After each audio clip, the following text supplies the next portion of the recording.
In this tutorial, I'm going to be showing you some useful Flash tips for beginners. So let's get started. So I'm going to make a new Flash file and I'm going to pick the ActionScript 3.0 version because basically it allows you to have more features. Alright, so I'm using Flash CS5 for this tutorial, and if you're using a different version of Flash, you may notice your layout is slightly different to mine, but that's alright. If you go up to Window and then down to Workspace, you'll notice that Flash has a number of different layout presets, and these cater for what you're using the program for. So there's layouts such as Animator, Designer, Developer, and so on, and I'm using Classic for the moment. And I like to use this preset because it's nice and simple. And what you can do is once you've got your layout is you can drag and drop windows like this and it gives you a custom preset. And I always use a layout similar to this because I've got my tools on the left hand side and on the right I've got my properties and library. And it's a super simple layout, but it works really effectively, especially if you're doing animation. Alright, so one thing you might wonder is about the stage. And there's two things you might wonder. One is what size do I make it, and two is what frame rate I use. So I'm going to go to Edit. Now the default stage size for Flash is 550 by 400, and this is actually quite a small stage size, and also it's not in widescreen format. So I would recommend using the following dimensions instead. So for width, I would recommend 1280, and then for height, I would recommend 720. So this is quite a large stage size, and it's also the dimensions for 720p HD. So it's 16 by 9 widescreen, and I would recommend using these dimensions for your stage. Okay, now for frame rate. Now, the frame rate for Flash does vary depending on what you want to make. Now, if you're making a Flash game, you tend to want quite a high frame rate, such as 30 or preferably higher.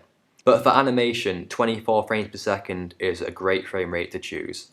Alright, so if you're happy with these settings and you want to use these for future projects, what you can do is just click this button here, Make Default, and then from now on, whenever you open up Flash, these will be your stage properties.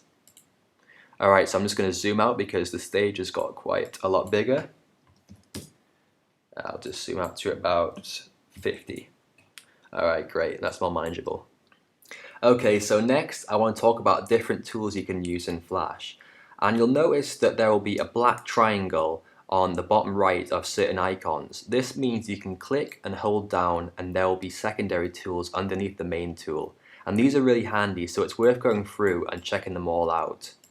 Now, my main tip would be to start learning the hotkeys to certain tools because it will save you a lot of time in the long run.